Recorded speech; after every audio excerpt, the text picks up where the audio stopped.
우리에게 주시는 하나님의 말씀입니다. 구약의 말씀 시편 133편 1절에서 3절까지 말씀입니다. 보라, 형제가 연합하여 동거함이 어찌 그리 선하고 아름다운고, 머리에 있는 보배로운 기름 수염 곧 아론의 수염에 흘러서 그의 옷깃까지 흘림 같고, 헐몬의 이슬이 시온의 산들에 내림 같도다. 거기서 여호와께서 복을 명령하셨나니 곧 영생이로다. 아멘. 시작의 말씀입니다. 베드로후서 1장 1절에서 11절까지의 말씀입니다. 우리 4절부터 7절까지 한마음 한목소리로 함께 봉독하기를 원합니다. 이로써 그 보배롭고 지극히 큰 약속을 우리에게 주사 이 약속으로 말미암아 너희가 정욕 때문에 세상에서 썩어질 것을 피하여 신성한 성품에 참여하는 자가 되게 하려 하셨음이라. 그러므로 너희가 더욱 힘써 너희 믿음의 덕을, 덕의 지식을, 지식의 절제를, 절제의 인내를, 인내의 경건을, 경건의 형제 우애를, 형제 우애의 사랑을 더하라. 아멘. 이 시간 함께 예배를 드리시는 모든 성도님들에게 하나님의 은총이 영육 간의 평강으로 충만해지시기를 예수 그리스도의 이름으로 축원합니다. 참 무더운 여름이고 또 이번 주에 우리가 이제까지 경험하지 못했던 무더위를 경험하게 될 거라고 예고를 하고 있습니다. 우리가 생활하기에는 참 힘든 시간이지만 그러나 이 시기, 더위, 모든 것들도 또 하나님이 하시는 일이라 여겨집니다. 하나님이 하시는 일이기에 우리가 온전히 견디고 이겨낼 수 있는 하늘의 지혜와 능력이 충만해지시고 또 그 하늘의 능력과 지혜로 지금의 우리의 어려움들을 견뎌내고 이겨낼 수 있는 게 되기를, 우리의 삶을 주장하게 되기를 소망해 봅니다. 이렇게 저와 여러분들이 세상에서 주어지는 내가 가지고 있는 그런 힘으로, 능력으로, 지혜로 살지 아니하고 하나님의 지혜와 하나님의 능력과 하나님의 권세로 이 세상을 살아간다라고 생각하는 것도, 그렇게 믿는다라는 것, 이것을 우리는 믿음의 길, 믿음 생활 또는 주님과 함께 가는 길, 이렇게 표현을 하는 거예요. 이게 믿음의 길이에요. 이것을 사도 바울은 베드로후서 1장 4절에서 하나님의 성품에 참여하는 것, 그렇게 표현을 하는 거예요. 이렇게 하나님의 지혜와 능력과 권능을 믿고 살아가는 사람을 하나님의 사람이라고 이야기를 하고 믿음의 사람이라고 이야기를 한다면, 사도 베드로는 그냥 이런 믿음의 사람, 하늘의 사람을 신의 성품, 하나님의 성품에 참여하려고 하는 사람들, 그렇게 표현을 하는 거예요. 그러므로 믿음의 길이라는 것은 사도 바울식으로 표현을 하면 하나님의 성품으로 살아가려고 애쓰고 노력하는 사람들, 그렇게 표현을 하고 있는 거예요. 그래서 우리는 이 믿음의 길을 묵상하면서 이 사도 바울을 통한 하나님의 성품에 참여하는 그런 그 성품이 뭔지를 묵상을 하고 있는 거예요. 자, 5절에서 7절까지 우리 기억나십니까? 믿음의 지식, 덕의 지식, 지식의 절제, 절제의 인내, 인내의 경건. 요거까지만 하고 이제 2개가 더 남았어요.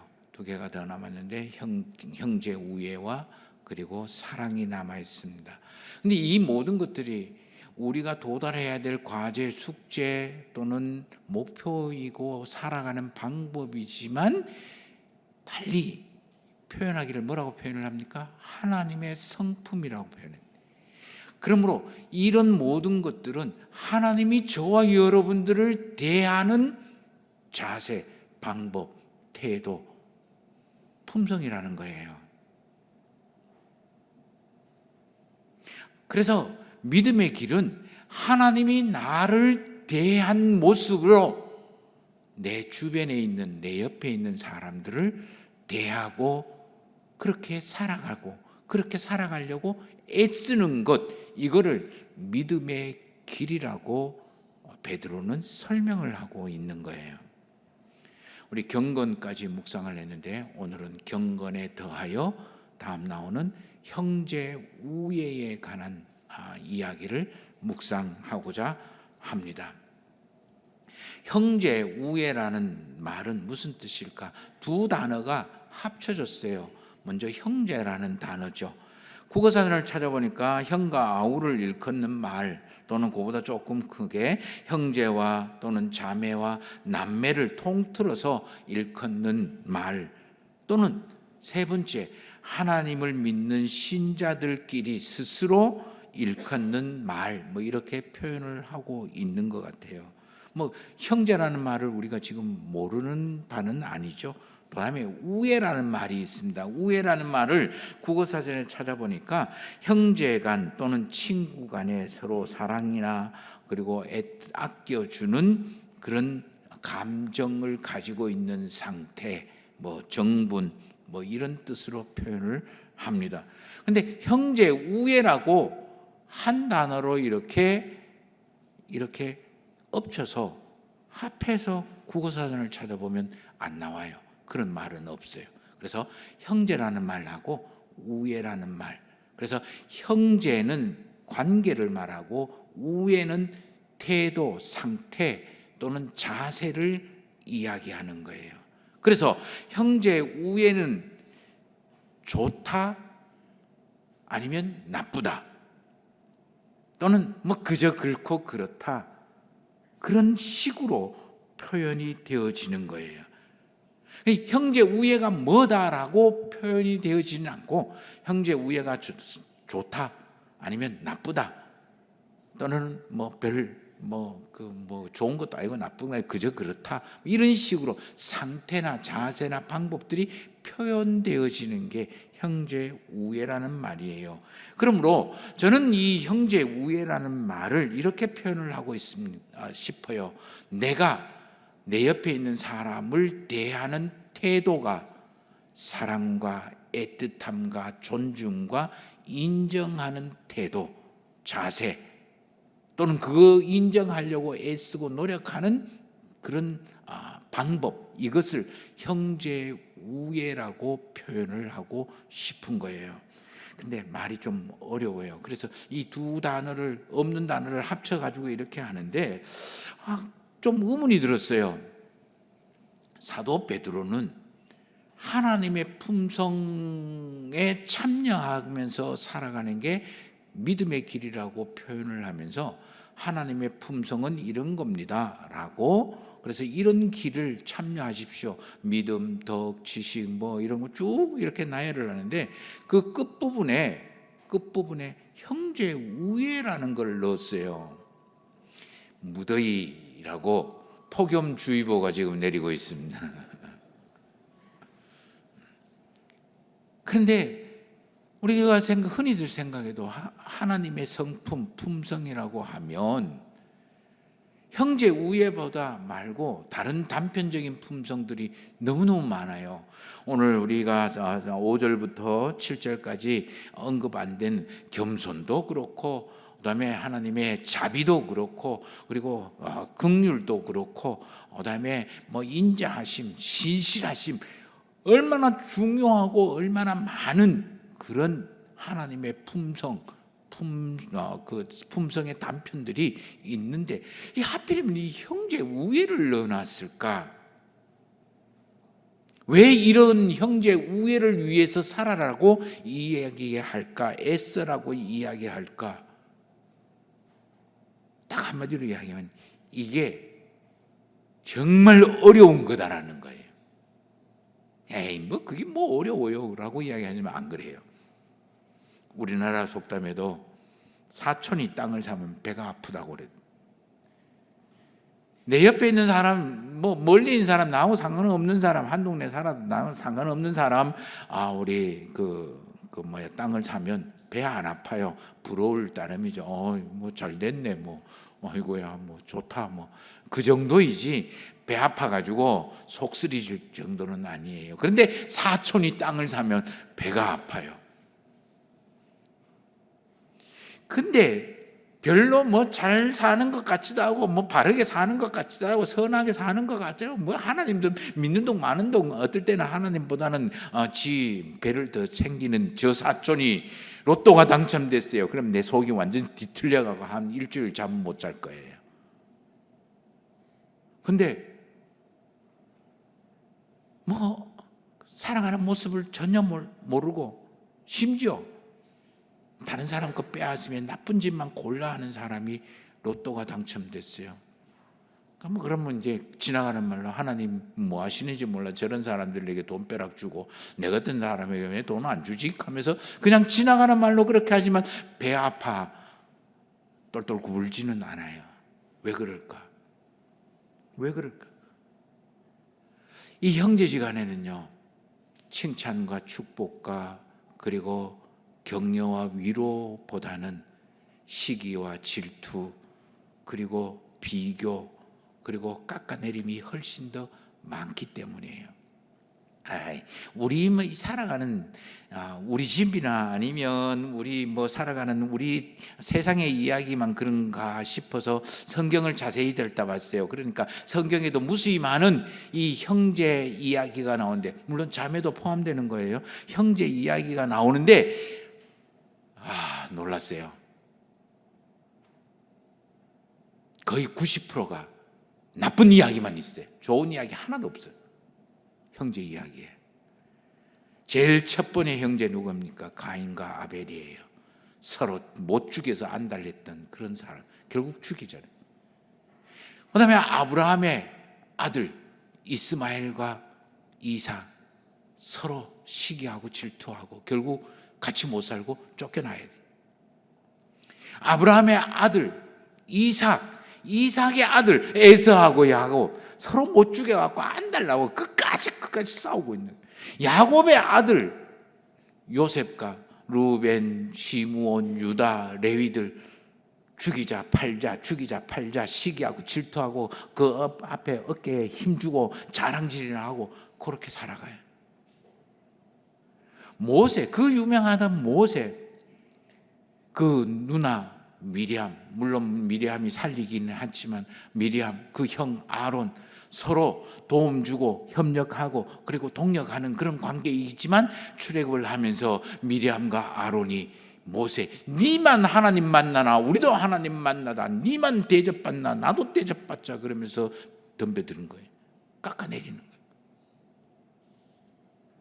우리가 잘 알고 있는 다윗과 그의 형제들, 이새의 아들 다윗과 그의 형제들 서로 질투하고 싸우고 왕따시키고, 다윗의 아들은 더해요. 그래서 압살롬과 암논 그리고 그 주변에 있는 아이들 완전 피비린내나는 전쟁으로 서로 죽이고 죽고 하는 그런 모습이에요. 예수님도 신약 성경에서 이 형제에 관한 이야기를 2번 하셨는데, 한 번은 누가 와서 우리 형이, 예수 선생님 우리 형이 있는데 재산 좀 제대로 공평하게 좀 나눠주라고 그렇게 좀 이야기하세요라고 부탁할 정도로. 그다음에 집 나간 탕자의 이야기도 형과 동생의 이야기지만 그렇게 썩 좋은 이미지로 이야기하지는 않아요. 왜 이 성경에도 형제의 이야기는 아름답고 훈훈하고 눈물 나는 감동적인 이야기보다는 서로 질투하고 시기하고 서로 못 죽여서 못 잡아먹어서 안달난 그런 이야기만 할까? 그만큼 형제 우애가 어렵다라는, 말은 쉽지만 그거를 실천하고 그렇게 살아가는 게 어렵다라는 거예요. 근데 놀라운 것은요, 이 형제 자매, 이 혈육이고 가족이잖아요. 왜 이렇게 어려울까? 보기 좋게 아름답게 훈훈하게 살아가는 게 어려울까? 너무 잘 알아서예요. 그리고 너무 잘 알기 때문에 서로가 서로를 무시합니다. 인정하고 싶지를 않아요. 서로가 자기 생각대로 마구잡이로 대하는 거예요. 함부로 대한다라는 거죠. 그 속에 시기하고 질투가 싹이 트는 거예요. 잘 되면 겉으로는 축하하고 인정하지만 속으로는 축하하기 싫은 거예요. 동생이 공부를 잘하면요, 그다음 잘 되면 겉으로는 축하하지만 속으로는 은근히 배가 아픈 게 우리 삶의 모습이 형의 모습이고, 형이 잘 되고 뭐 이렇게 하고 나는 잘 안 된다 그러면요, 겉으로는 잘 되고 승승장구하면 그런 박수 쳐주고 그렇게 하지만요, 그러나 속으로는 우씨 나는 뭐야 그러면서 질투하고 열등감에 빠지고, 하다못해 이게요, 조카들까지 그 영향을 미치는 거예요. 조카들 잘 되면 박수 쳐주고 아 잘했다 야 뭐 그렇게 할 것 같지만 겉으로는 그렇게 해요. 그런데 돌아서면 내 안은 뭔데 하고 화가 나는 거예요. 섭섭하기도 하고. 이게 우리의 살아가는 모습이에요. 차라리 모르는 사람 같으면 박수 쳐주고 잘됐다 이렇게 축하를 진심으로 해줄 수 있는데, 이 가족 형제끼리는 그게 잘 안 되는 게 우리 사는 거다. 우리만의 모습이 아니에요. 옛날 수천 년 성경에서부터 시작해서 된 이야기가 다 그런 이야기예요.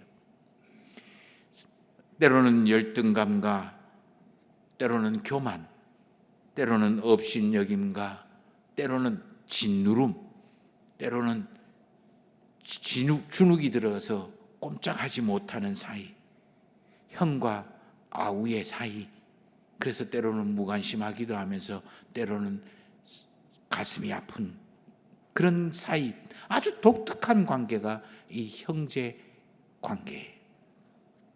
그래서 아이들이 가장 상처를 많이 받고 가장 응어리가 많이 지는 게 형제 간에, 엄마 아빠가 형제 간에 비교하는 거예요. 니는 왜 저 형, 왜 저 동생하고 다르냐? 형은 그러지 않는데 동생은 그러는지 니는 왜 그 모양이냐? 너 형, 너 동생 반만 좀 해봐봐라. 듣는 사람은 열등감과 질투와 시기, 분노가 가슴에 새겨지고요, 반대로 부모의 인정을 받는 형제는 교만과 우월감으로 아나무인으로 변하는 거예요. 조금 전에 우리는 형제 우애라는 단어가, 두 단어가 합해졌다라고 이야기를 했습니다. 그러면 질문이 생겨요. 형제라는 단어에서 그럼 내 형제는 누구지? 라는 질문이 하나 생기죠. 형제 우애를 하라고 이야기했는데 그러면 내 형제, 우애를 나눠야 될 내 형제가 누구냐라는 질문이고, 두 번째로는 우애를 하라고 이야기했는데 형제끼리 우애를 하라고 그러는데 우애는 도대체 어떻게 하는 게 우애하는 건가? 서로 사랑하고 아껴주는 건가? 라는 어떤 상태가 형제 우애의 상태일까? 뭘 노력하라는 거, 애쓰라는 말일까? 지키라는 말일까?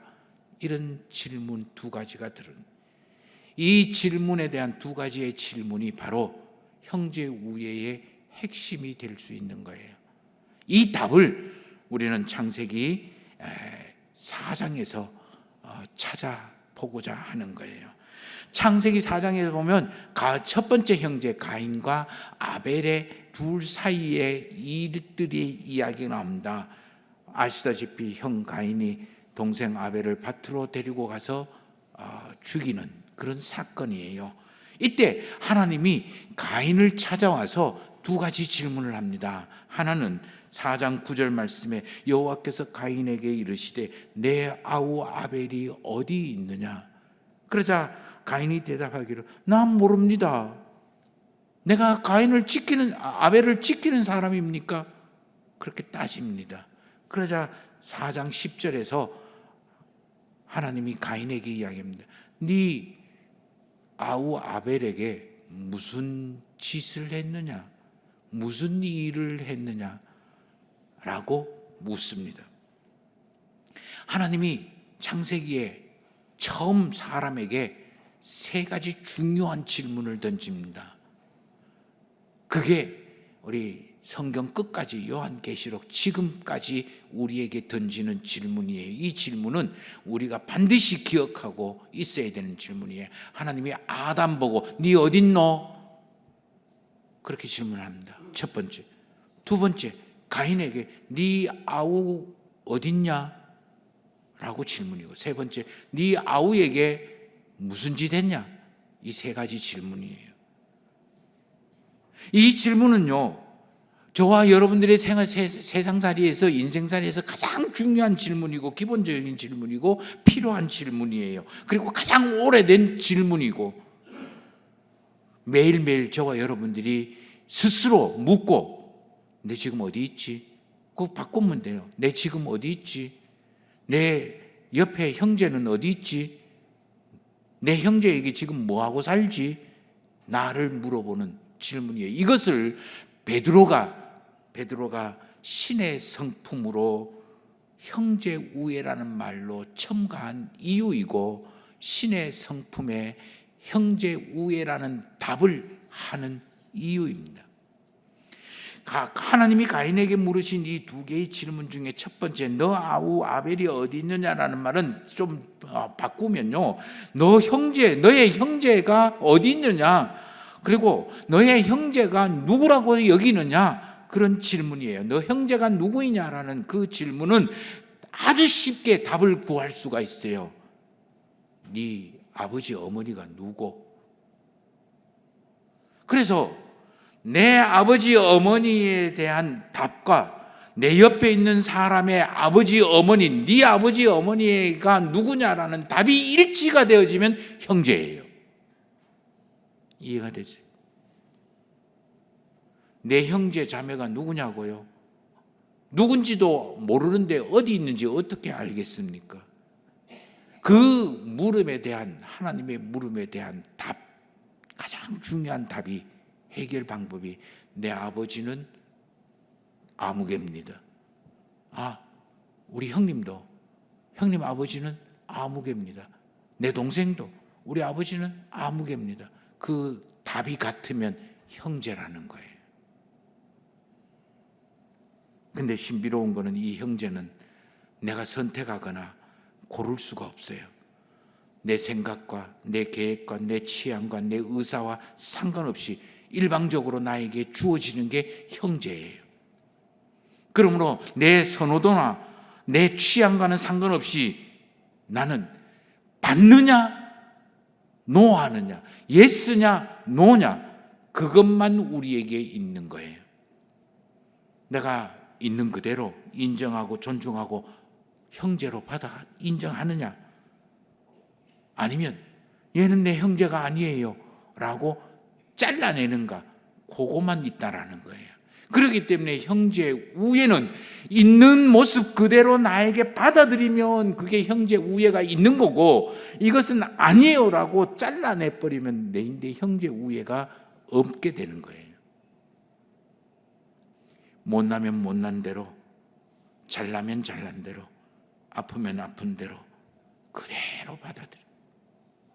똑똑하면 똑똑하고, 그래서 그 성품이, 성향이, 취향이 신체적이나 재능적이나 사회적인 어떤 여건 속에서도 내 아버지와 그의 아버지가 같다면 형제로 받아들일 건지 말 건지, 인정할 건지 존중할 건지, 있는 모습 그대로 수용할 건지 아니지를 내가 예스냐 노로 밖에 선택 못한다라는 거예요.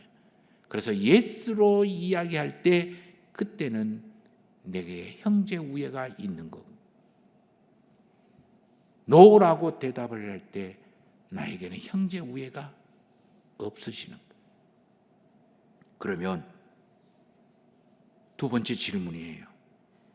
하나님이 가인에게 하신 두 번째 질문이 우리의 질문이 되는 거예요. 거기에 대답을 해야 되는 거예요. 너가 지금 무엇을 하였느냐? 너 형제 자매 이제까지 어떤 관계였느냐? 지금 어떤 상태이냐? 지금 어떻게 대하고 있느냐? 너는 이런 네 형제에게 어떻게 대하고 있느냐라는 거예요. 너의 말은 어떤 상태이고, 인정하고 존중하고 받아들이는 말이냐, 그런 생각이냐, 아니면 그런 행동을 하고 있느냐? 너 지금 그 형제에게 무슨 짓을 하고 있느냐, 무슨 일을 하고 있느냐, 어떻게 대하고 있느냐라는 거예요. 가인은 아벨에게 밭으로 가자라고 유인합니다. 아마 아벨을 생각했을 때는 가인이 형님이 가자고 이야기하니까 그냥 쉽게 따라갔을 것 같아요. 아마 형님은 가인은 아벨에게 거 가서 만난 과일 따서 우리 좀 먹고 놀자 뭐 그렇게 이야기했을 수도 있고요.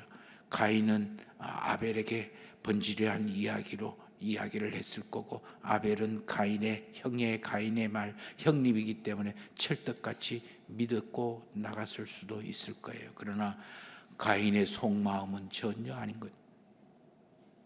아벨은 가인에게 형 가인이 밭으로 가자라는 이야기를 그대로 받아들였을 거예요. 믿고 따라갑니다. 그러나 아벨은 그 믿었던 형제에게 치명적인 배반과 배신을 당하게 됩니다. 나는 이렇게 가인처럼 내 형제를 대하고 있느냐, 아니면 아벨처럼 내 형제를 대하고 있느냐. 근데요, 사실 내 안에 가인이 아벨이 공존하고 있다라는 거예요. 가인이라는 사람 따로 있고 아벨이라는 사람 따로 있는 게 아니에요. 내 안에 가인의 모습이 있고 내 안에 아벨의 모습이 있어요. 어떤 때는 가인의 모습, 어떤 때는 아벨의 모습이 나를 주관합니다. 어떤 때는 자기 배고픈 것을 충족하기 위해서 동생이 가지고 있는 걸 빼앗고 싶은, 얻어먹고 싶고, 그리고 그것을 그냥 자기 걸로 만들고 싶은 에서가 들어앉아 있고, 그런 에서의 약점을 이용해서 자기의 꿈과 자기의 생각과 자기의 계획을 이루고 하는 이 교활한 야곱이 내 안에 같이 들어있는 거예요. 어떤 때는 밑갈실은 이 동생 없애버리고 싶고, 아버지의 사랑을 독차지하고 있는 이 동생을 제거시켜버리고 싶은 루벤과 시몬과 유다, 레위가 내 안에서 꿈틀거리며 합작하기도 하고, 때로는 그런 형들에게서 당하고 노예로 끌려가면서 울며 불며 끌려다니는 요셉이 같이 있기도 해요. 그러므로 형제 우애는 조금 전에 예스냐 노냐, 있는 그대로 받아들이냐 못 받아들이냐 그거라고 이야기했어요. 내 안에 가인을 죽이고 아벨을 살려내는 거예요. 내 안에 루벤이나 유다나 시몬이나 레위를 죽이고 요셉을 살려내게 하는 거예요. 그러니까 어려운 거예요. 쉽지 않는 거예요. 잘 되지 않아요. 그래서 사도 바울도 그리고 사도 베드로도 이 형제 우애가 성령의 능력이 아니고는 도저히 이룰 수 없는 일이기에 이렇게 성령의 역사, 하나님의 품성에 추가를 하는 거예요. 우리가 생각할 때는 형제지간, 혈육지간 그것만 생각을 하는데, 예수님은 여기서 한 발자국 더 나아갑니다. 형제라는 범위를 확장을 싣고 새롭게 이야기를 하는 거예요. 마태복음 23장 8절에서 9절, 너희 선생은 하나요, 너희는 다 형제다. 너희 아버지는 한 분이시고 곧 하늘에 계신 이가 너희 아버지고.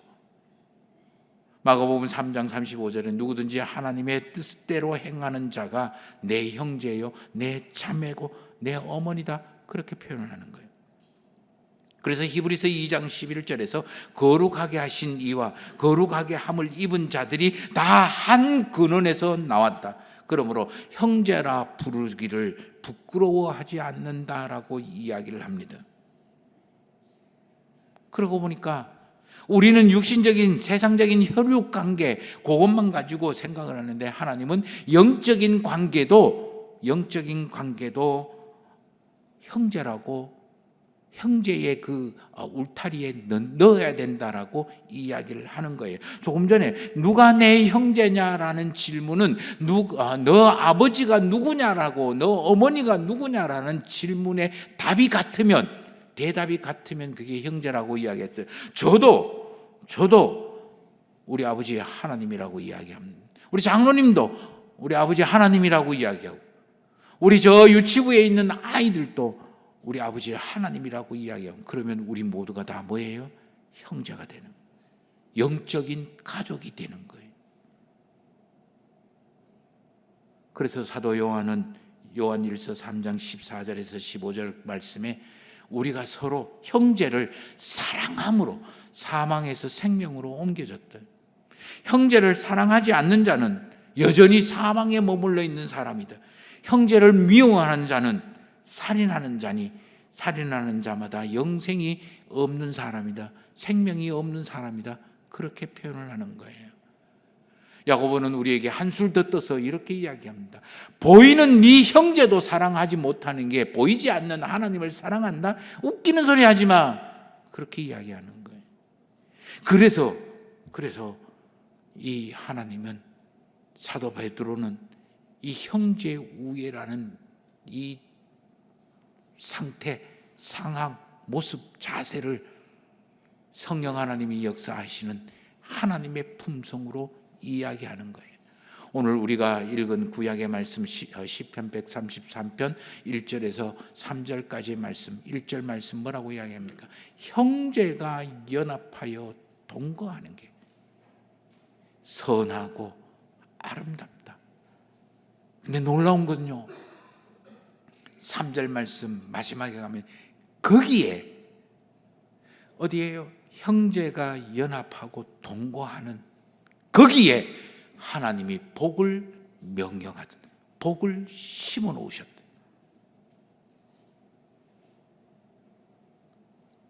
이제 정리 좀 해봅시다.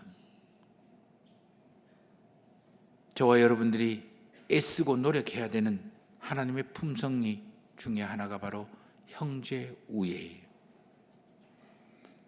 내가 우애하면서 살아야 될 형제가 누굴까? 아버지가 같으면 이거는 형제, 어머니가 같으면 형제다. 혈육뿐만 아니라 우리는 믿음의 안에서 아버지를 동일한 아버지로 여기면서 살아. 그럼 우리는 다 형제다. 우애한다라는 것은 바로 연합하고 동거하는 거다. 형제는 내가 선택하고 고를 수 있는 게 아니다. 그러므로 있는 그대로 받아들이고 인정하고 존중하고 그리고 받아들여야 되는 거예요. 그러면서 함께 연합하고 동거해야 되는 거예요. 그래서 내가 끊임없이 물어야 되는 게, 나는 지금 내 형제, 내 아우에게 무엇을 하고 있는지, 어떻게 대하고 있는지, 내 말, 내 계획, 내 생각, 내 행동, 이런 것들을 끊임없이 물어야 되는 거예요. 쉽지 않다. 가인과 아벨의 시대 때부터 하나님은 우리에게 끊임없이 묻고 이것을 찾으라고 이야기하십니다. 내가 형님을 선택하거나 동생을 선택할 수 있는 게 아니에요. 내가 다른 성도를 선택할 수 있는 게 아니에요. 내가 이 교회에 있는 한 이 교회를 내가 더 이상 안 해라고 거절을 하고 나가서 형제관계가 깨지는 한, 깨지든지 아니면 이 교회에 머물러 있어서 영적인 가족이 될 때는 있는 모습 그대로 받아들이고 존중하고 그리고 수용을 해야 돼요. 내가 선택할 수 있는 게 아니에요. 이게 교회예요. 그러기 위해서는 내 안에 시기와 질투의 가인을 다스리고 믿음에 따라가는, 살아가는 아벨을 점점 키워야 되는 거예요. 이게 바로 형제 우애의 모습이에요. 세상에서 제일 오래되고 가장 기본적인 질문에 대답한, 저와 여러분들의 생활 속에 대답해야 될 질문, 그게 바로 형제 우애라는 말. 태초에 하나님께서 가인에게 물으신 이 질문, 그 대답이 사도 베드로를 통하여 우리에게 가르쳐주는 그 답이, 정답이 바로 형제 우애예요.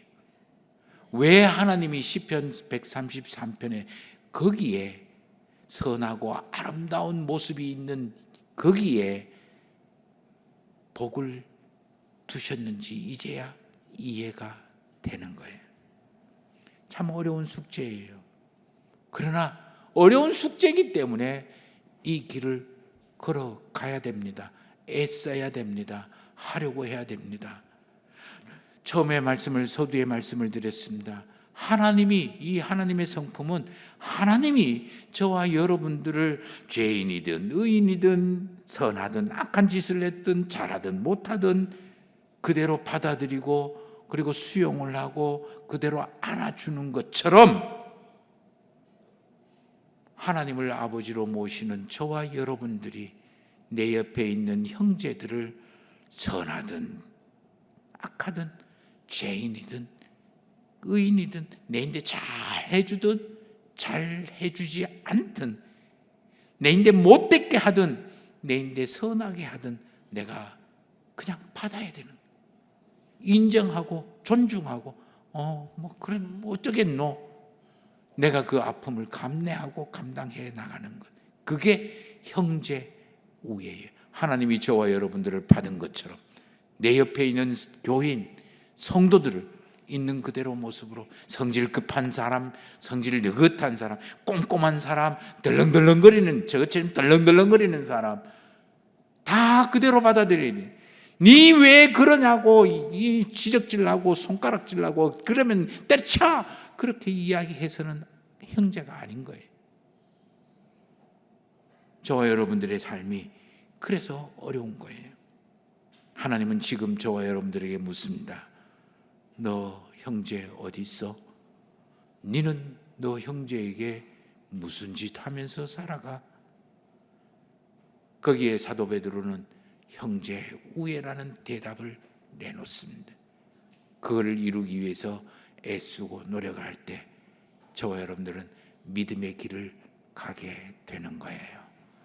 점점 무더워집니다. 올 이번 주는 정말 덥다고 이야기합니다. 그럼에도 불구하고 저와 여러분들의 마음의 생각과 저와 여러분들의 입술의 모든 말이 하나님께 연락되어지기를 예수 그리스도의 이름으로 축원합니다.